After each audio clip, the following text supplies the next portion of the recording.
کہ اللہ تعالیٰ یہ فرما رہے ہیں کہ یہ رمضان کا مہینہ ہے جس میں ہم نے قرآن کریم کو نازل کیا، اس میں ہدایت ہے لوگوں کے لیے، کھلی کھلی ہدایت ہیں، کھلی نشانی ہیں، اور یہ فرق کرنے والی ہے حق و باطل کے درمیان۔ بس تم میں سے جو بھی شخص اس مہینے کو پائے اس کو چاہیے کہ وہ روزہ رکھے۔ قرآن کریم یا رمضان المبارک کو جو فضیلت ہے وہ روزے کی وجہ سے جو ہے وہ حاصل ہے، اور روزہ ہمارے اندر جو ہے وہ تقوی پیدا کرتا ہے، روزے کا مقصد ہے۔ قرآن کریم میں اللہ تعالیٰ نے ہر عبادت کا کوئی نہ کوئی مقصد بیان کیا ہے۔ نماز کا مقصد بیان کیا کہ اللہ کی یاد ہے، زکوٰۃ کا مقصد بیان کیا کہ اس سے پاکیزگی پیدا ہو، مال کی جو محبت ہے جس کے اندر انسان مبتلا ہو جاتا ہے اس کی شدت کے اندر کمی واقع ہو۔ حج کا مقصد یہ بیان کیا کہ اللہ کی نشانیوں کو اور شعائر اللہ کو اپنی آنکھوں سے جا کر دیکھیں۔ روزے کا مقصد یہ بیان کیا کہ تمہارے اندر تقوی پیدا ہو جائے۔ تو جب عبادات کرتے ہوئے ہمارے پیش نظر ان عبادات کے اگر مقصود اور مقصد ذہن میں رہیں گے تو ہم اپنی عبادات کو چیک بھی کر سکتے ہیں، اس کا اسسمنٹ بھی کر سکتے ہیں کہ روزہ رکھنے سے ہمارے اندر کیا دنیا کی محبت یا اپنی محبت یا مال و متاع کی محبت یا شہرت کی محبت یہ ہمارے دل کے اندر پیدا ہو رہی ہے، ہمارے اندر خدا کا احساس پیدا ہو رہا ہے یا خدا کے احساس سے دوری پیدا ہو رہی ہے۔ ہم رمضان المبارک میں روزہ رکھنے کے بعد کیا کچھ پابندیاں جو اللہ تعالیٰ نے ہم پر لگائی ہیں ہم اس کے کاربند ہو پاتے ہیں یا نہیں ہو پاتے؟ کہ ہم اس کی پابندی کر پاتے ہیں یا نہیں کر پاتے؟ کیا ہم روزہ رکھنے کے بعد بھی کیا اسی طرح رہتے ہیں جس طرح پہلے تھے، جیسے جھوٹ بولتے تھے، جیسے اپنی زبان سے الفاظ نکالتے ہوئے بغیر سوچے سمجھے ہم بول دیا کرتے تھے، کہ ہم وعدہ خلافی کرتے تھے، یا گفتگو میں اگر ہم کچھ نازیبا الفاظ استعمال کرتے تھے تو کیا ہم روزے میں اس کی احتیاط کر رہے ہیں؟ تو اس کا مطلب ہے کہ ہمارا روزہ جو ہے نا وہ ہمیں شعور دے رہا ہے، وہ ہم کانشنس کے ساتھ جو ہے وہ روزہ رکھ رہے ہیں۔ اگر ہم اس مقصد کی طرف قدم بقدم گامزن ہیں، اس مقصد کی طرف قدم بقدم چل رہے ہیں، تو اس کا مطلب ہے کہ اس مقصد کی حصول کی طرف ہم اس کی طرف جو ہے وہ ہم پیش قدمی کر رہے ہیں۔ اور اگر یہ احساس پیدا نہیں ہو رہا اور روزہ رکھنے کے بعد بھی ہم وہی سارے کام کر رہے ہیں تو اللہ کے رسول صلی اللہ علیہ وسلم نے فرمایا کہ یہ ایک فاقہ ہے۔ اگر روزہ رکھ کے بھی انسان جھوٹ بولنا ترک نہ کرے اور بد اخلاقیاں ترک نہ کرے اور جو بھی برے اخلاق ہیں ان کو ترک نہ کرے تو اللہ تعالیٰ کو اس کے بھوکے پیاسے رہنے کی کوئی جو ہے نا وہ فکر نہیں ہے، اس کو کوئی اس سے مطلب نہیں ہے۔ تو یہ جو رمضان کا جو روزہ ہے یہ ہمارے اندر یہی احساس جو ہے وہ پیدا کرتا ہے۔ اسی وجہ سے رمضان المبارک میں جو ہم عبادات کرتے ہیں اس کا درجہ جو ہے وہ ایک نفل عبادت کا درجہ فرض کے برابر کر دیا جاتا ہے، اور جو فرض ہے ان کو 70 فرائض کے برابر جو ہے اس کا اجر جو ہے وہ دیا جاتا ہے، بشرطے کہ وہ ساری کیفیات جو ہے نا وہ ہمارے اندر رہیں، وہ ساری کیفیات جو ہے نا وہ ہمیں حاصل ہو رہی ہوں۔ دوسرا سوال جو میرے بھائی آپ نے کیا ہے کہ مساجد جو ہیں وہ بند ہیں اور لاک ڈاؤن ہے اور لوگ جو ہیں وہ کیفیات وہ چیزیں نہیں پیدا ہو پا رہی جو ان کی مسجد کے ماحول میں پیدا ہوتی تھی، تو میں اس بارے میں عرض کروں گا کہ دیکھیں اگر ہم مسجد کی عبادت کرتے تھے تو مسجدیں تو بند ہو گئی ہیں، اور اگر ہم خدا کی عبادت کرتے تھے تو خدا ہر جگہ موجود ہے، وہ سمیع ہے، وہ بصیر ہے، وہ ہر وقت سن رہا ہے، ہر جگہ سے سن رہا ہے، وہ بصیر ہے، وہ ہر چیز کو دیکھ رہا ہے، ہر جگہ سے دیکھ رہا ہے۔ تو ہمارا اس کے اندر یہ امتحان بھی ہے کہ کیا ہم ریچولز کے ساتھ ہماری اٹیچمنٹ تھی یا ہماری اٹیچمنٹ جو ہے وہ خدا کے ساتھ تھی۔ اگر ہم نماز پڑھنے کا مقصد یہ سمجھتے تھے کہ یہ مسجد جانا ہے یا لوگوں سے ملنا ہے یا وہاں تلاوت کو سننا ہے یا وہاں پہ دعاؤں کو سننا ہے تو یہ مقصد نہیں ہے اس عبادت کا۔ نماز کا مقصد تو خدا کی یاد ہے، وہ خدا کی یاد آپ کو بند کمرے میں اگر حاصل ہو رہی ہے تو بہت اچھی بات ہے، اور اگر وہ مسجد میں بڑے مجمع میں حاصل نہیں ہو رہی تو پھر آپ کو سوچنا چاہیے کہ وہ کیا نماز ان اس مقصد کو پورا کر رہی ہے جس مقصد کے لیے نماز کو خدا نے رکھا ہے کہ اقیم الصلاۃ لذکری، کہ میری یاد کے لیے نماز کو قائم کرو. تو یہ ہمارا اسسمنٹ بھی ہے کہ کیا ہماری کوئی وابستگی مسجد کے ساتھ یا مسجد کے ماحول کے ساتھ یا وہاں پہ ملنے جلنے والوں کے ساتھ تو نہیں پیدا ہو گئی تھی. تو ہمیں اس چیز کا احساس اپنے اندر پیدا کرنا چاہیے کہ ہمیں اللہ سے تعلق پیدا ہو. اور اللہ تعالیٰ جو ہے وہ ہر جگہ ہے، وہ مجمع کے اندر بھی ہے، وہ تنہائی کے اندر بھی ہے، وہ مسجد میں بھی ہے، وہ گھر کے اندر بھی ہے. تو ہمیں اپنے جو ہے وہ مقصد کو یعنی ری وزٹ یا ریویو کرنے کا جو ہے اس وقت موقع مل رہا ہے. اگر وہ کیفیت جو آپ کی مسجد میں پیدا ہوتی تھی اور اکیلی نماز میں پیدا نہیں ہو رہی، اس کا مطلب ہے کہ آپ کو اکثر نو نماز سیکھنے کی ضرورت ہے. آپ نماز میں یہ دیکھیں کہ آپ نماز میں کیا پڑھتے ہیں. اللہ تعالیٰ کی حمد و ثنا بیان کرتے ہیں، تو کیا جب آپ حمد و ثنا بیان کرتے ہیں تو آپ کو اس کا احساس ہو رہا ہوتا ہے کہ میں ایک رب العالمین کی پاکی بیان کر رہا ہوں، اس کی تعریف بیان کر رہا ہوں، اس کی حمد بیان کر رہا ہوں، اس کی ثنا بیان کر رہا ہوں؟ اور کیا جب آپ سورہ فاتحہ پڑھتے تھے تو آپ کو یہ معلوم ہوتا تھا کہ آپ کیا اللہ کے کلام کو جو ہے وہ دہرا رہے ہیں، اللہ کی تعریف کر رہے ہیں، اللہ تعالیٰ کے بے باک اور بے پناہ رحمان اور رحیم ہونے کو آپ اس کو دہرا رہے ہیں، اس کو یاد کر رہے ہیں اور اس کو جو ہے اپنے اندر اتار رہے ہیں. تو سورہ فاتحہ پڑھنے سے اگر آپ کے اندر یہ کیفیات پیدا ہو رہی تھیں تو پھر بہت اچھی بات ہے. اس کے بعد آپ کوئی سورت تلاوت کرتے ہیں، اس میں اللہ کی آیتیں یعنی اللہ کی نشانیوں کو آپ پڑھتے ہیں، تو ان نشانیوں سے آپ نصیحت حاصل کر رہے ہیں. نماز کا مقصد تو یہی ہے نا کہ سورہ فاتحہ اور جو سورت پڑھی جاتی ہے جس میں ہم تلاوت کرتے ہیں، اس تلاوت کے بعد اللہ کے احکامات کو دہرانے کے بعد ہم اس کے آگے جھکتے ہیں یعنی رکوع کرتے ہیں.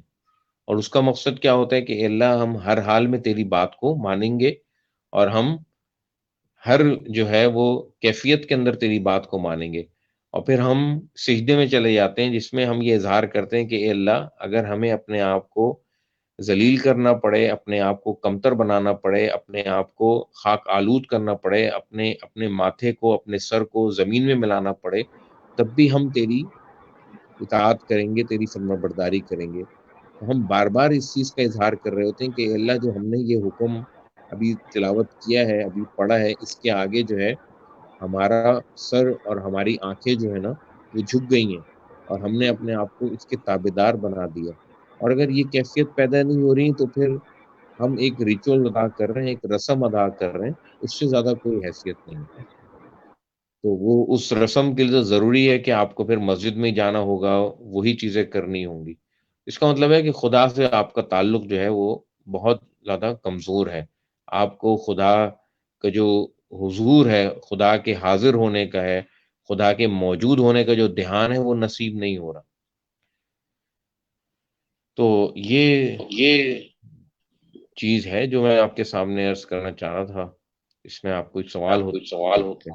جی بہت شکریہ، بہت احسن انداز سے مفتی صاحب آپ نے بتا دیا. اور وہ جو آپ کا جملہ تھا کہ آپ کہیں مسجد کی عبادت تو نہیں کر رہے، خدا سے عبادت کرنے کی ضرورت ہے، بہت احسن انداز سے روح پرور آپ نے بات کر دی اور ہمارے جو ایمان کو جو ہے وہ تر و تازہ کر دیا. میں اپنے پینلسٹ مولانا اظہر عالم کی طرف جانا چاہوں گا اور میں چاہوں گا کہ اظہر عالم صاحب فرمائیں کہ رمضان و مبارک کے اندر جو عبادات کی فضیلت ہے وہ کس قدر ہے اور اس کے بارے میں کچھ فرمائیں. جی اظہر عالم صاحب.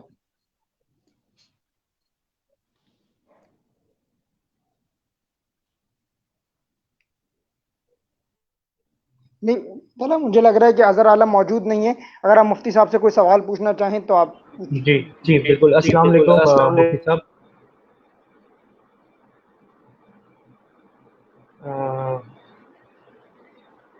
آئی گیس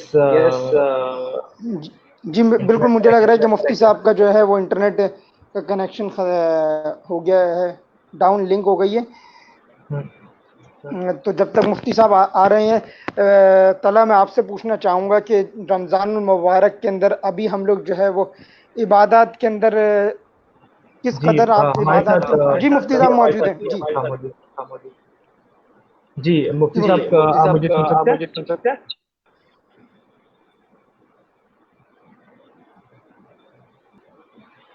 جی جی میں سن رہا ہوں آپ کو.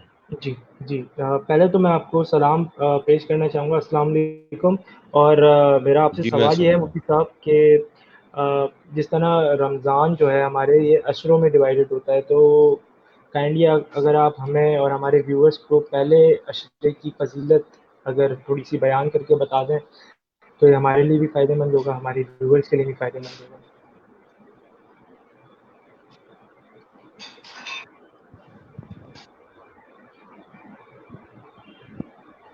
دیکھیں رمضان المبارک کی جو فضیلت ہے وہ وہ یکساں ہے. وہ چاند رات سے شروع ہو جاتی ہے اور وہ چاند رات تک جو ہے وہ رہتی ہے. تو یہ جو تقسیم ہے کہ پہلا عشرہ رحمت ہے، دوسرا مغفرت ہے اور تیسرا جہنم سے خلاصی ہے، یہ روایت جو ہے وہ حدیث کے میں بہت ضعیف روایت ہے. لہذا میں اجتناب کرتا ہوں ایسی ضعیف روایت سے جس کی نسبت نبی کریم صلی اللہ علیہ وسلم کی طرف یقینی نہ ہو. تو جب ہمارے پاس یقینی چیزیں اور حتمی چیزیں اور اوتھینٹک چیزیں موجود ہیں تو کیوں ہم جو ہے وہ ضعیف روایات کا اور ان باتوں کا سہارا لیں. ہم ان پر گفتگو کیوں نہ کریں. اللہ تعالیٰ جو ہے وہ اپنی رحمت جو ہے اس کے دروازے اس نے کھولے رکھے ہوئے بغیر کسی اوقات کی تخصیص کے کھلے رکھے ہیں. جب ہم قرآن کریم کا مطالعہ کرتے ہیں تو ہمیں یہ معلوم ہوتا ہے کہ اللہ تعالیٰ جو ہے وہ ہر وقت جو ہے وہ دعا قبول کرتا ہے. لوگوں کے ذہنوں میں ہے کہ جی وہ سحری کے وقت زیادہ دعا قبول ہوتی ہے یا افطاری کے وقت زیادہ دعا قبول ہوتی ہے یا نمازوں کے بعد زیادہ دعا قبول ہوتی ہے. ایسی کوئی بات قرآن کریم سے نظر نہیں آتی. قرآن کریم میں تو اللہ تعالیٰ یہ فرماتے ہیں کہ میرے بندو ادعوا ربکم تضرعا وخفیہ، کہ مجھ سے مانگو آہستہ آہستگی کے ساتھ اور رو کر. تو اللہ تعالیٰ تو ہر وقت سنتا ہے. انبیاء علیہ الصلوۃ والسلام کا معاملہ آتا ہے کہ یعنی قرآن کریم میں کہ جب بھی ان کو کسی چیز کی حاجت یا ضرورت پیدا ہوئی تو انہوں نے اسی وقت اللہ تعالیٰ سے دعا کری، انہوں نے کسی وقت کا انتظار نہیں کیا. تو بالکل اسی طرح جو ہے اللہ تعالیٰ کی جو رحمت ہے وہ پورے مہینے جو ہے وہ نازل ہوتی رہتی ہے. اور رمضان المبارک کا جو پورا مہینہ ہے جس کو قرآن کریم نے فضیلت کا مہینہ بیان کیا ہے اور اس کی فضیلت قرآن سے متعلق کی ہے، تو وہ فضیلت جو ہے وہ تینوں عشروں کی یکساں ہے. بس ایک چیز ہے کہ آخری عشرے میں جو ہے وہ لیلۃ القدر ہے، شب قدر ہے، کہ اس کی عبادت کی جائے. اور حقیقت یہ ہے کہ وہ نہیں پتا کہ وہ کون سی رات ہوگی. اسی لیے علماء کی مختلف آراء ہیں اس حوالے سے. جو رائے سب سے زیادہ مجھے پسند ہے وہ یہ ہے کہ جس رات کی آپ قدر کر لیں اور اس کو قیمتی بنا لیں، اس میں عبادت کر لیں، اس میں آنسو بہا لیں اور اس میں اپنا ماتھا جو ہے وہ خدا کے در پہ ٹیک دیں، وہی رات جو ہے وہ قدر والی رات ہے، وہی رات جو ہے وہ شب قدر ہے، وہی رات جو ہے وہ لیلۃ القدر ہے. جی بالکل. اچھا مفتی صاحب میں آپ سے یہ بھی پوچھنا چاہوں گا کہ روزے کی جو فرضیت ہے وہ کس طرح سے ثابت ہے قرآن اور حدیث کی روشنی میں؟ دیکھیں یہ جو اللہ تعالیٰ نے ہمیں دین دیا ہے یہ اللہ تعالیٰ خود بیان فرماتے ہیں کہ یہ کوئی نیا دین نہیں ہے. یہ وہی دین ہے کہ جو حضرت آدم علیہ السلام کو دیا گیا تھا. یہ وہی دین ہے کہ جس کی طرف حضرت موسیٰ علیہ السلام نے بلایا. یہ وہی دین ہے جس کی طرف حضرت ابراہیم علیہ السلام نے بلایا. تو یہ نماز، روزہ، زکوٰۃ، حج یہ پچھلی امتوں کے اندر بھی فرض تھے. نماز کے بارے میں بھی سورہ طٰہٰ میں آتا ہے کہ انبیاء علیہ الصلوۃ والسلام پڑھا کرتے تھے. حضرت عیسیٰ علیہ السلام جب ماں کی گود میں تھے تو انہوں نے یہ فرمایا تھا انی عبداللہ، کہ میں اللہ کا بندہ ہوں، آتانی الکتاب وجعلنی نبیہ، مجھے کتاب دی گئی ہے اور مجھے نبی بنایا گیا ہے. وجعلنی مبارکن اینما کنت، اور میں بابرکت ہوں جہاں بھی میں رہوں. وجعلنی مبارکن اینما کنت واوصانی بالصلاۃ والزکاۃ، اور مجھے خدا نے یہ وصیت کی ہے کہ میں نماز کو قائم کروں اور زکوٰۃ دوں ما دمت حیا، جب تک میں زندہ رہوں. سورہ مریم میں اللہ تعالیٰ نے تقریباً 14 انبیاء کا ذکر کرنے کے بعد فرمایا کہ ان کی اولاد بعد میں ناخلف یعنی نافرمان ہو گئی تھی. فخلف من بعدہم خلف اضاعوا الصلاۃ، اور اس نافرمان اولاد نے یہ کیا کہ نمازوں کو ضائع کیا اور خواہشات کی پیروی کی، ہم یقیناً ان کو عنقریب جہنم میں ڈالیں گے۔ تو یہ کوئی نئی چیز نہیں تھی، جب روزہ فرض ہوا اس امت کے اوپر، یہ نماز فرض ہوئی، تو کسی صحابی نے آ کے رسول اللہ صلی اللہ علیہ وسلم سے یہ سوال نہیں کیا کہ یا رسول اللہ نماز کیا چیز ہوتی ہے، اور یہ سوال نہیں کیا کہ یا رسول اللہ روزہ کیا چیز ہوتی ہے۔ وہ روزے سے بھی اچھی طرح واقف تھے، وہ نماز سے بھی اچھی طرح واقف تھے، وہ زکوٰۃ سے بھی اچھی طرح واقف تھے۔ یہی وجہ ہے کہ قرآن کریم نے ان کی تفصیلات بیان نہیں کی۔ تو یہی فرمایا کہ اے لوگوں، اے ایمان والو، تم پر روزے فرض کر دیے گئے ہیں کہ جیسے تم سے پہلے لوگوں پہ فرض کیے گئے تھے۔ بعض علماء کا یہ کہنا یہ ہے کہ امت مسلمہ پہ پہلے صرف جو ہے وہ 3 روزے مہینے کے فرض سے، جن کو ایام 20 کہتے ہیں، یعنی وہ روزے جو مہینے کے درمیان میں 3 روزے آتے ہیں، جس میں چاند جو ہے وہ پوری آب و تاب کے ساتھ روشن ہوتا ہے، اور اس میں جو ہے 13، 14، 15 وہ تھے فرض۔ اس کے بارے میں اللہ تعالیٰ نے فرمایا کہ اس میں بھی اگر کوئی مریض ہو یا کوئی مسافر ہو یا کوئی طاقت رکھتا ہو اور وہ نہ رکھے تو وہ فدیہ دے دے، اور مریض اور مسافر ہو تو بعد میں اس کی تعداد کو پورا کرے۔ مگر جب پھر رمضان کے روزوں کی بات کی تو اس میں پھر اللہ تعالیٰ نے یہ فرمایا کہ اگر کوئی سفر میں ہے یا کوئی جو ہے وہ مریض ہے تو بعد میں ان روزوں کی تعداد پوری کرے۔ وہ جو رخصت دی تھی کہ فدیہ دے دے انسان، ایک مسکین کو کھانا کھلا دے، وہ ختم کر دی گئی ہے۔ تو اس طرح جو ہے نا وہ روزے کی فرضیت ہوئی ہے۔ یہ یعنی پورے مہینے کے بارے میں فرمایا، فمن شہید منکم الشہر، بس تم میں سے جو بھی کوئی اس مہینے کو پائے اس کو چاہیے کہ وہ روزے رکھے۔ معلوم یہ ہوا کہ پورے مہینے کی جو ہے وہ روزے فرض ہیں، اور مردوں پر بھی فرض ہیں اور عورتوں پر بھی فرض ہیں۔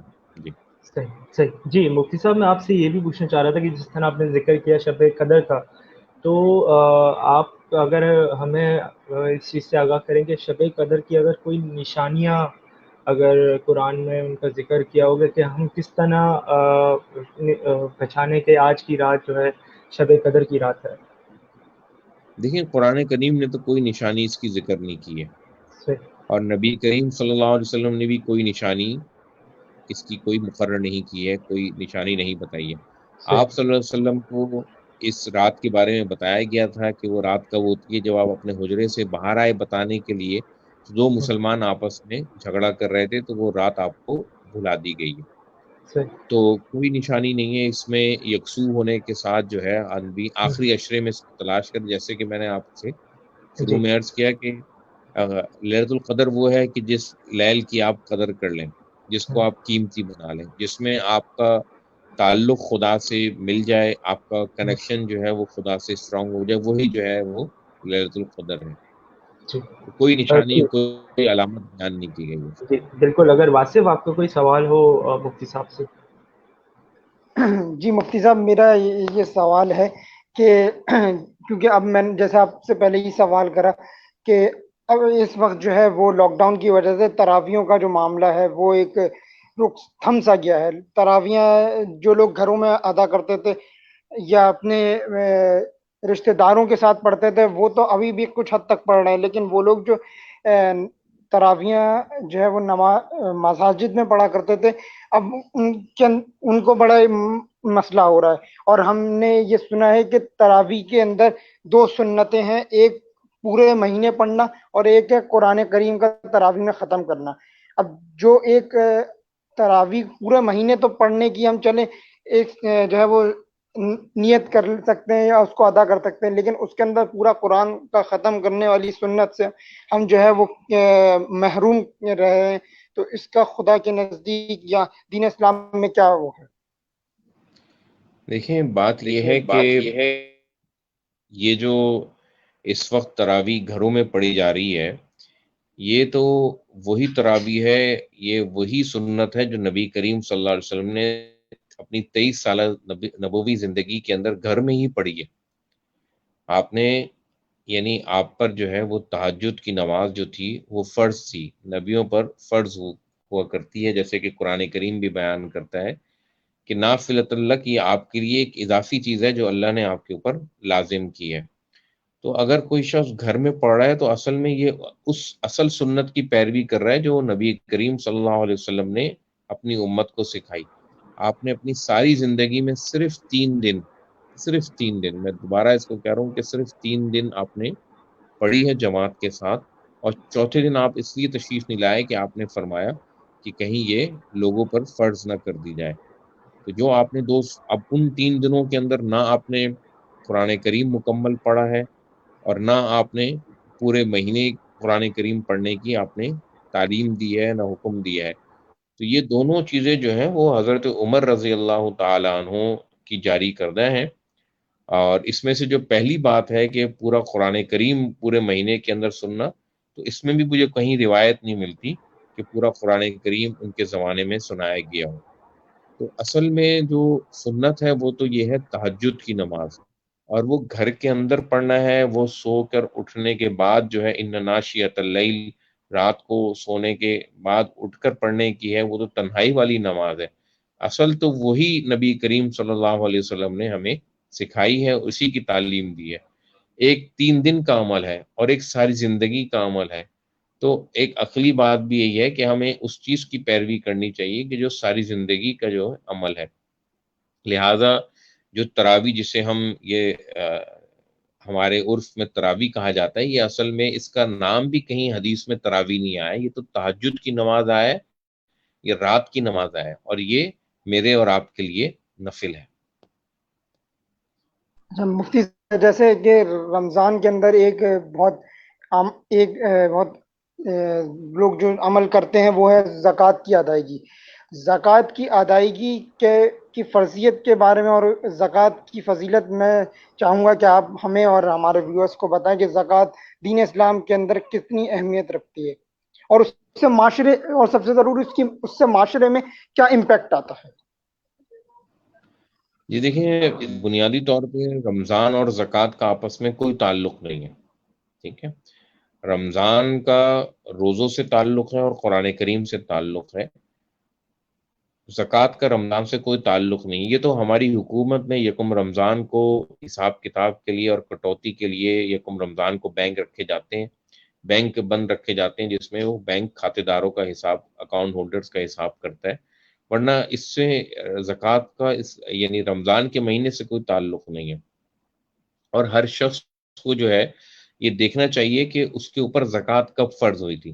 مثال کے طور پہ اس کی شادی ہوئی تو اس کو کچھ تحفے تحائف ملے، یا والد صاحب نے اس کو کاروبار میں الگ کر دیا، کوئی ایک رقم، خطی رقم دے دی، تو اصل میں اس دن جو ہے وہ 52 تولہ چاندی کا مالک بنا، جو تقریباً 52 یا 50 ہزار روپے مالیت کے برابر یہ رقم بنتی ہے. تو جس دن انسان کے پاس یہ رقم آ جائے تو اب وہ جو ہے اسلام کی نگاہ میں جو ہے وہ شخص امیر ہے، وہ غریب نہیں ہے. اب اگر اس حال میں اگر 1 سال گزر جائے، یعنی یہ رقم آئی تھی اس کے پاس، فرض کر لیجئے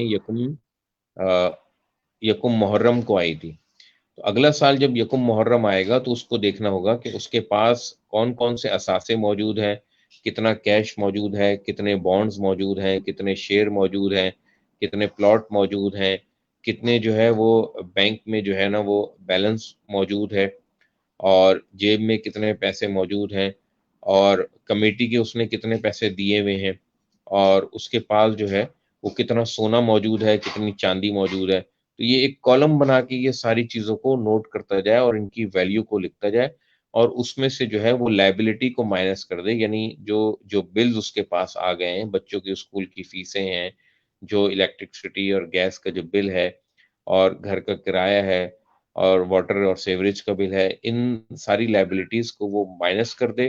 جو آنسر آئے اس پہ جو ہے وہ 2.5% جو ہے نا وہ خدا کی راہ میں دے دے. اب لوگوں نے اس کو رمضان سے متعلق کر دیا ہے، یہ سمجھتے ہوئے کیونکہ رمضان میں ہر چیز کا ثواب جو ہے وہ دگنا ہو جاتا ہے. تو اگر کسی پر جو ہے وہ یکم محرم کو زکوٰۃ دینا فرض ہوئی تھی اور وہ رمضان کے مہینے میں دے رہے، تو آپ دیکھیں نا کہ وہ اس نے 9 مہینے جو ہے وہ اپنے ایک فرض میں تاخیر کر دی ہے. اس کو یکم محرم کو حساب کرنا چاہیے تھا، وہ یکم رمضان کو کر رہا ہے، پورے 8 مہینے بعد جو ہے وہ 9ویں مہینے میں حساب کر رہا ہے. تو وہ ایک طرح سے دیکھیں کہ شریعت کے حکم میں اور اللہ نے جو اس پر فرض کیا تھا اس میں وہ تاخیر کا شکار ہو رہا ہے، تو اس میں اس کو تاخیر کا گناہ ملے گا۔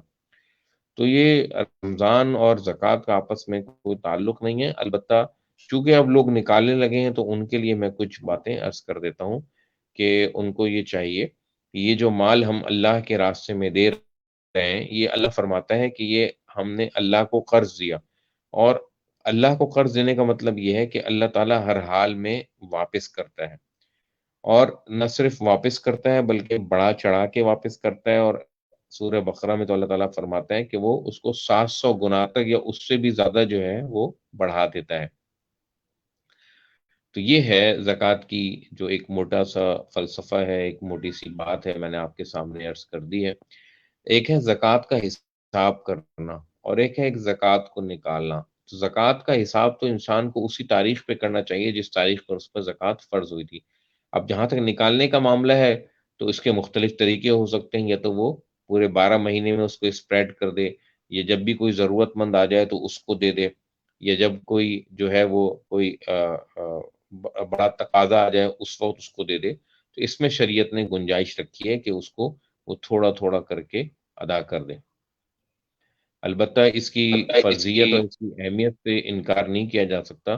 اللہ تعالیٰ نے جہاں نماز کا حکم دیا ہے، تقریباً 29 مقامات پہ اللہ تعالیٰ نے زکوٰۃ کا بھی حکم دیا ہے کہ واقیم الصلاۃ و آتوا الزکاۃ، یعنی اقیم الصلاۃ میں بدنی عبادت بیان کر دی کہ نماز قائم کرو، اور وآتوا الزکاۃ میں مالی عبادت بیان کر دی کہ اللہ کی راہ میں تم اپنے رشتہ داروں کو اور مساکین کو اور غیر مسلموں کو یہ زکوٰۃ دو تاکہ وہ اسلام سے قریب آئیں۔ جی جی مفتی صاحب، میں آپ سے ایک دوسرے ٹاپک پر بھی بات کرنا چاہوں گا جو ہے حسن اخلاق، اور جو کہ میرے نزدیک یہ بہت امپورٹنٹ ٹاپک ہے۔ تو میں آپ سے یہ پوچھنا چاہوں گا کہ حسن اخلاق آپ کے نزدیک کس چیز کو کہتے ہیں، اور قرآن اور حدیث میں ہمیں حسن اخلاق کے لیے کیا تعلیمات ملتی ہیں؟ دیکھیں، ہمارا جو خدا سے تعلق ہوتا ہے وہ عبادات کے ذریعے سے ہوتا ہے، اور ہمارا انسانوں کے ساتھ جو تعلق ہوتا ہے وہ اخلاق کے ذریعے سے ہوتا ہے۔ انبیاء علیہ السلام مبعوث اسی لیے کی جاتے ہیں کہ لوگوں کے اخلاق کی تکمیل کریں۔ خود نبی کریم صلی اللہ علیہ وسلم نے ارشاد فرمایا کہ انا بعثت لاتم مکارم الاخلاق، کہ میں تو بھیجا ہی اسی لیے گیا ہوں کہ اخلاق کی لوگوں کو تعلیم دوں اور اس کا طریقہ سکھاؤں۔ تو ظاہری بات ہے کہ اگر انسان کی اخلاق اچھی نہیں ہے تو اس کا مطلب ہے کہ اس کا انسانوں کے ساتھ رویہ درست نہیں ہے۔ تو عبادات اس کے اندر اگر کوئی تبدیلی نہیں لا رہی اور لوگوں سے محبت اور لوگوں سے اس نے اخلاق پیدا نہیں کر رہی، تو اس کو اپنی عبادات کو بھی دوبارہ سے دیکھنا چاہیے کہ اس کے اندر کوئی کمی تو نہیں ہے، کہ وہ عبادت کو وہ عبادت سمجھ کے کر رہے ہیں یا ایک عادت سمجھ کے کر رہے ہیں۔ عام طور پہ تو ہمارے یہاں لوگ عادت سمجھ کے عبادات کو کرتے ہیں، اس لیے جب ہم مسجد سے باہر آتے ہیں تو مسجد میں لوگ ایک دوسرے کو کہہ رہے ہوتے ہیں کہ بھائی جھوٹ نہ بولو، ٹھیک ہے، آہستہ ہو، غصہ نہ کرو، گالی نہ دو۔ مطلب یہ ہے کہ باہر جا کے یہ سارے کام جو ہے نا وہ جائز ہو جائیں گے، لہٰذا باہر جا کے جھگڑا بھی کرنا اور گالیاں بھی دینا اور جھوٹ بھی بولنا اور غصہ بھی کرنا۔ تو یہ خود نبی کریم صلی اللہ علیہ وسلم ہمارے لیے بہت بڑا نمونہ ہے۔ آپ کے بارے میں فرمایا ہے کہ وَإِنَّكَ لَعَلَىٰ خُلُقٍ عَظِيمٍ۔ قرآن کریم بار بار ہمیں اس چیز کی تعلیم دے رہا ہے کہ قولوا للناس حسنا، لوگوں کے ساتھ نرمی کے ساتھ بات کرو۔ قولا لہم قولا لینا، حضرت موسیٰ اور ہارون علیہ السلام کو جب فرعون کے پاس بھیجا تو ان سے جا کے ان کو اللہ تعالیٰ نے یہ حکم دیا کہ تم دونوں جا کے فرعون سے نرمی سے بات کرنا، شاید کہ وہ نصیحت پکڑے یا شاید کہ وہ ہم سے ڈر جائے۔ پھر اس نے اخلاق کے بارے میں یہی فرمایا کہ وَلَمَنْ صَبَرَ وَغَفَرَ إِنَّ ذَلِكَ لَمِنْ عَزْمِ الْأُمُورِ، کہ جو صبر کرے اور معاف کرے یہ بڑے عزم کے کاموں میں سے ہے۔ اور پھر فرمایا کہ اگر تم نیکی اور بدی برابر نہیں ہو سکتی، تم برائی کا بدلہ برائی نہ دو بلکہ برائی کو اچھائی سے دور کرو۔ فَإِذَا الَّذِي بَيْنَكَ وَبَيْنَهُ عَدَاوَةٌ كَأَنَّهُ وَلِيٌّ حَمِيمٌ، تو بس تمہارے اور اس کے درمیان جو دشمنی ہے وہ دوستی میں تبدیل ہو جائے گی۔ وَمَا يُلَقَّاهَا إِلَّا الَّذِينَ صَبَرُوا، مگر یہ حاصل نہیں ہوتا صرف ان لوگوں کو جو خوب صبر کرنے والے ہوتے ہیں، اور یہ صرف ان کو حاصل ہوتا ہے کہ جو بڑے حوصلے والے ہوتے ہیں۔ تو یہ حسن اخلاق کی تعلیمات سے قرآن کریم بھرا پڑا ہوا ہے. نبی کریم صلی اللہ علیہ وسلم نے اپنے دشمنوں کو معاف کیا. آپ کو جس جگہ سے ہجرت کرنی پڑی مکہ المکرمہ سے، آپ جب وہاں سے واپس آئے تو آپ نے سارے مکے والوں کو یہ فرمایا کہ میں نے تم کو معاف کیا، آج میں تمہارے لیے یوسف کی طرح ہوں کہ انہوں نے اپنے بھائی کو کہا تھا کہ اللہ تمہیں معاف کرے، میں نے تمہیں معاف کیا. آج کسی پر کوئی معاوضہ نہیں، کوئی مواخذہ نہیں. جی بالکل. اور میں مفتی صاحب آپ سے یہ بھی پوچھنا چاہوں گا کہ حسن اخلاق ایک اچھی زندگی اور ایک اچھی آخرت کے لیے کتنا ضروری ہے؟ جی بہت زیادہ، اتنا ضروری ہے کہ جو ہم نیکیاں کر کے عبادت کر کے جو نیکیاں کما رہے ہیں، اگر ہم، ہمارا اپنا سلوک اپنے گھر والوں کے ساتھ، اپنے بچوں کے ساتھ، اپنی بیوی بچوں کے ساتھ، اور اپنے ملازمین کے ساتھ، اور اپنے پڑوسیوں کے ساتھ، اور اپنے رشتہ داروں کے ساتھ اچھا نہیں ہے، تو ہمیں ہم، وہاں پر بد اخلاقی کی بدلے جو ہے اپنی یہ ساری نیکیاں جو ہے نا ان کو دینی پڑیں گی کمپنی. اندازہ کر لیجئے کہ یہ ساری عبادات جو ہے نا وہ ہماری ایڈجسٹ ہو جائے گی تو ہمارے پاس پھر کیا بچے گا. بالکل بالکل. جی واسم، اگر آپ کا مفتی صاحب کے لیے کوئی سوال ہے تو. جی مفتی صاحب، جیسے کہ آپ نے فرمایا کہ رمضان کا ایک بہت گہرا تعلق قرآن کریم کے ساتھ ہے. قرآن کریم جو انسانیت کے لیے ہدایت کا خدا کی طرف سے ایک ذریعہ ہے. قرآن کریم انسانیت کے لیے کس قدر اہمیت رکھتا ہے، اور ہدایت کے لیے کیا ایک ایسا نمونہ ہے جس کے اندر دنیا کے تمام علوم شامل ہیں. تو ایک مسلمان کا جو ہے وہ قرآن کے ساتھ کیسا تعلق ہونا چاہیے؟ دیکھیں، بنیادی طور پہ جو قرآن کریم ہے وہ سارے انسانوں کے لیے آیا ہے. اور قرآن کریم جو ہے وہ ہمیں جو ہے وہ دنیا کی نہیں صرف بلکہ آخرت کی کامیابی کے اصول بھی ہمیں یہ بتاتا ہے. اور قرآن کریم کو سے اس وقت ہم استفادہ کر سکتے ہیں کہ جب ہمارے اندر جو ہے وہ تقوی کی صفت موجود ہوگی. تو جب ہمارے اندر تقوی ہوگا تو پھر ہم قرآن کریم سے استفادہ جو ہے وہ کر سکیں گے. ورنہ جو ہے وہ ایک تلاوت ہے، وہ ایک کیسٹ ہے جو عام طور پہ آپ دیکھتے ہیں کہ لوگ اس کو پڑھتے ہیں اور کیسٹ ختم ہو جاتی ہے تو وہ بات بھی ختم ہو جاتی ہے، نسیہ منسیہ ہو جاتی ہے، ہوا میں اڑ جاتی ہے. تو یہ قرآن کریم جو ہے وہ رہتی دنیا تک کے انسانوں کے لیے ہدایت ہے. اور یہ ہدایت اسی وقت ہے کہ جب ہم اس کو سمجھ کے پڑھیں. ایک ایک مہنگے ڈاکٹر کے پاس آپ جائیں اور وہ ایک آپ کو وہ پرسکرپشن لکھ کے دے، ایک نسخہ لکھ کے دے، اور آپ اس نسخے کو صرف چوم کر جو ہے نا وہ رکھ دیں، تو کیا آپ کو شفا مل جائے گی اس سے؟ کیا جب تک کہ آپ اس دوائی کا کو جا کے میڈیکل اسٹور سے خریدیں گے نہیں، اور اس کی پراپر جو ڈوز ہے جو اس نے لکھ کے دی ہے کہ آپ نے دن میں 2 دفعہ یا 3 دفعہ کھانی ہے، جب تک آپ اس کو ویسے عمل نہیں کریں گے اور کتنے دن کھانی ہے اس وقت تک عمل نہیں کریں گے، تو اس وقت تک جو ہے وہ دوائی جو ہے وہ ڈاکٹر کی ہدایت جو ہے آپ کے لیے کارآمد نہیں ہو سکتی. بالکل اسی طریقے سے یہ خدا وحدہ لا شریک کی آخری ہدایت ہے. اس کے بعد جو ہے وہ قیامت آ جانی ہے. تو ان رہتی دنیا کے انسانوں کے لیے اس میں اللہ تعالیٰ نے اصول بیان کیے ہیں.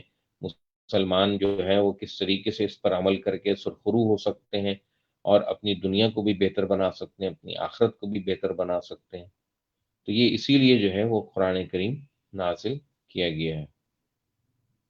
جی مفتی صاحب، آپ نے جو ہے وہ تقوی کی بات کری، اور روزے خدا کا روزے کے پیچھے بھی یہی اللہ رب العالمین کا تقوی، ہمارے اندر تقوی پیدا کرنا ہے. تو میں آپ سے جاننا چاہوں گا ہمارے ویورز کے لیے کہ تقوی کو اگر آپ آسان زبان میں یا آسان لفظوں میں ہمیں سمجھا سکیں کہ تقوی کیا چیز ہے. دیکھیں، تقوی آپ یوں سمجھیں کہ خدا سے خدا سے ایک تعلق ہے، خدا کا ایک احساس ہے.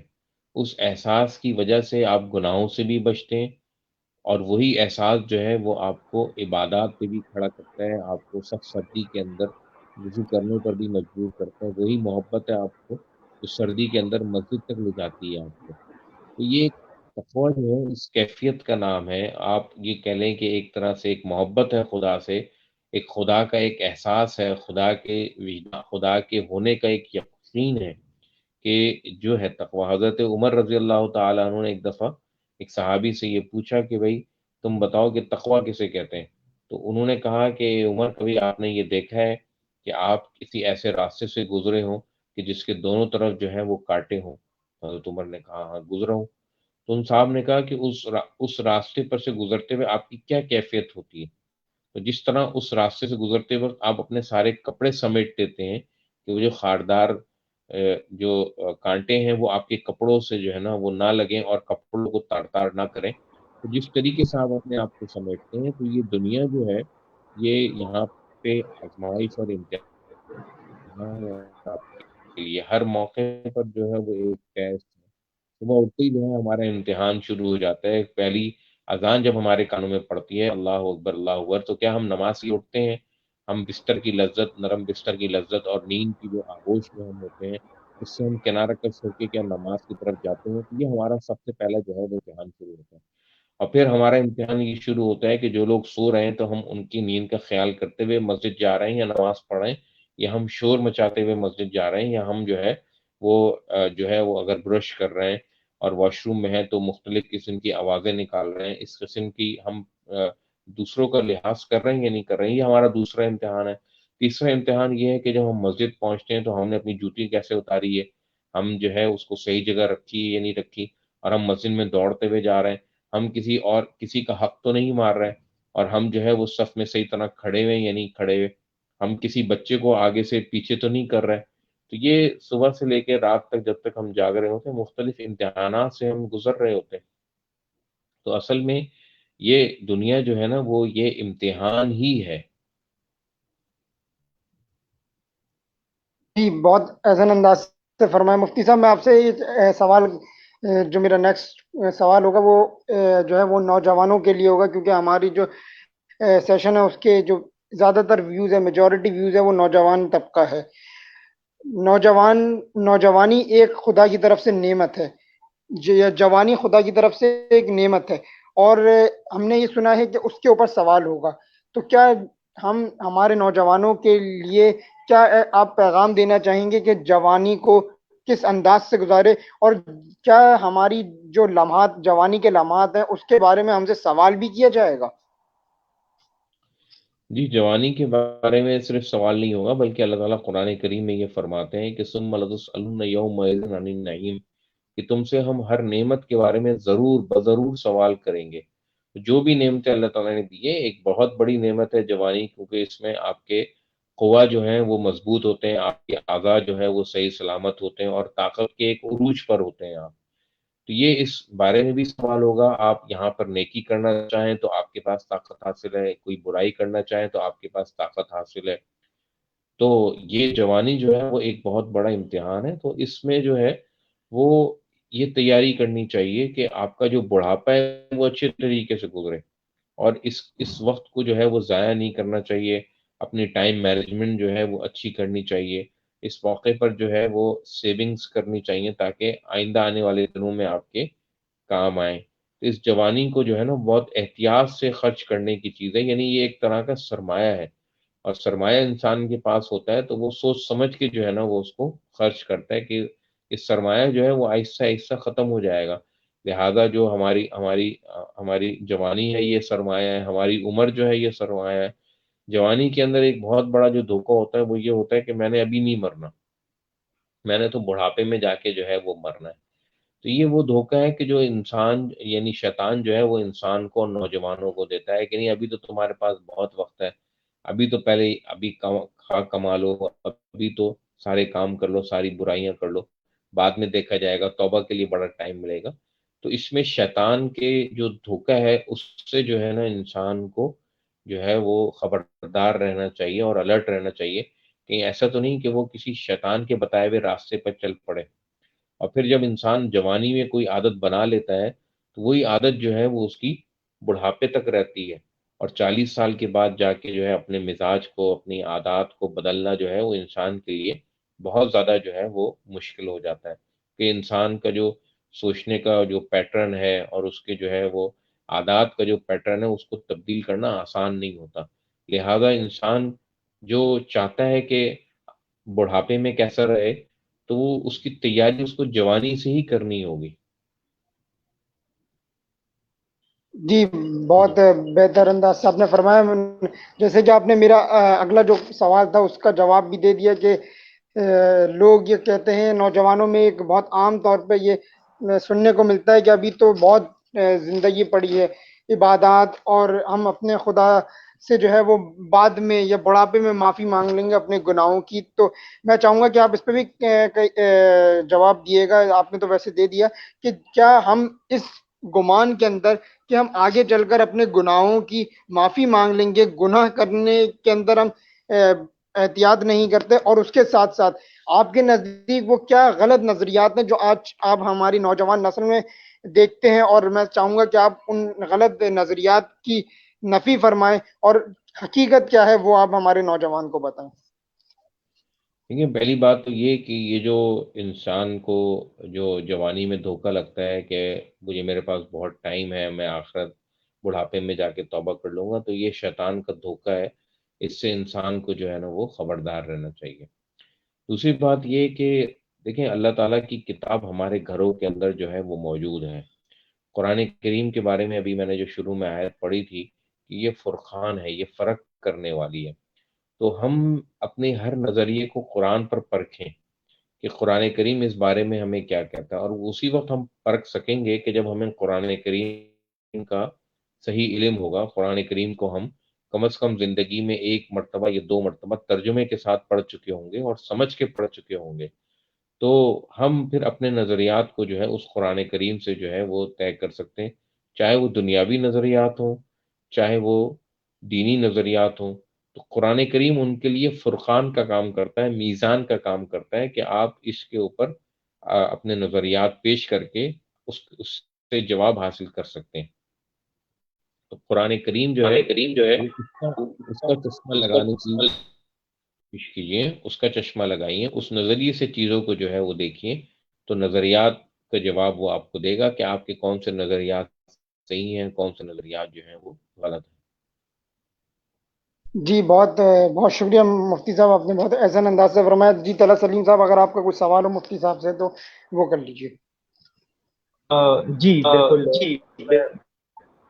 میں مفتی صاحب سے پوچھنا چاہوں گا، مفتی صاحب عبادات کے ساتھ ساتھ ادب کا ہونا کتنا ضروری ہے، اور جس طرح آپ کو ادب کی ہمارے رسول پاک صلی اللہ علیہ وسلم کی تعلیمات سے بھی ادب کی بہت ساری چیزیں دیکھنے کو ملتی ہیں، تو آپ کائنڈلی اس کے اوپر بھی روشنی فرمائیے گا.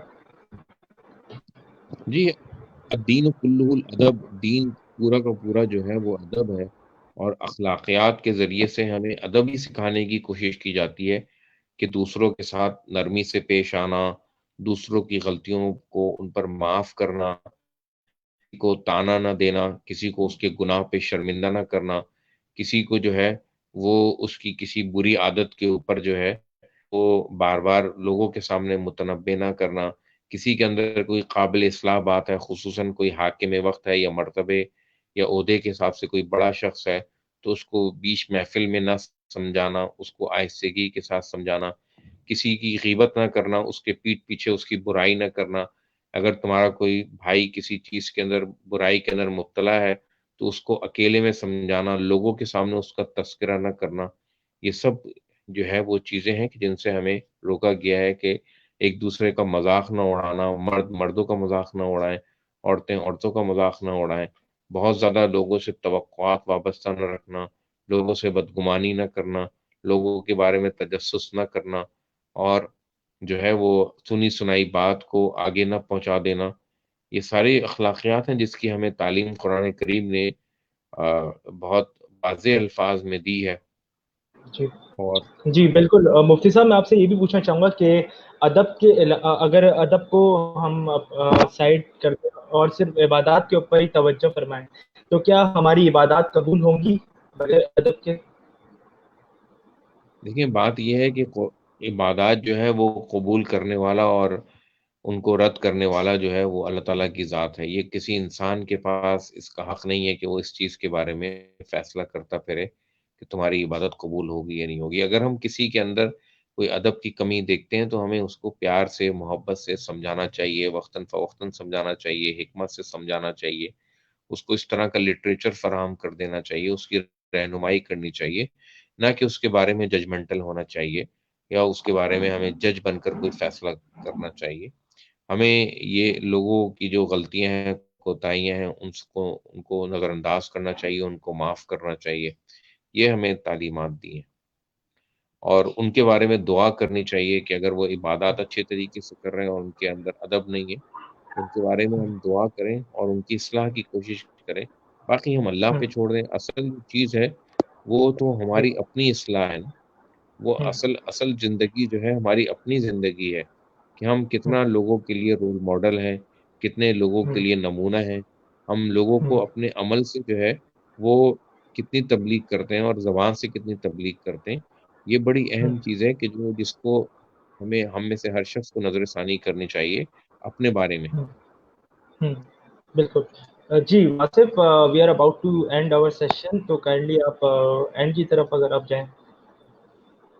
جی بالکل، ہم اینڈ کرنا چاہتے ہیں، اور یہ ٹائم کس قدر جلدی گزر گیا ہمیں پتہ بھی نہیں چلا کہ مفتی صاحب کی اس روح پرور باتوں میں اور ہماری اصلاح میں جو انہوں نے باتیں کری اس میں ٹائم جو ہے وہ بہت تیزی سے گزرا. میں مفتی صاحب بہت شکر گزار ہوں کہ انہوں نے ہم طالب علموں کے لیے ٹائم نکالا اور ہمارے ٹرانسمیشن میں بیٹھ کے ہمیں اور ہماری ٹرانسمیشن کو عزت بخشی.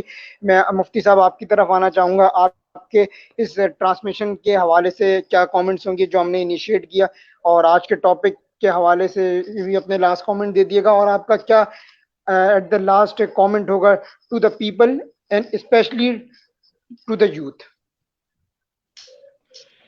جی ماشاءاللہ، آپ بہت اچھا کام کر رہے ہیں اور بہترین وقت کا یوٹیلائز کر رہے ہیں، اور آپ ماشاءاللہ سب نوجوان ہیں.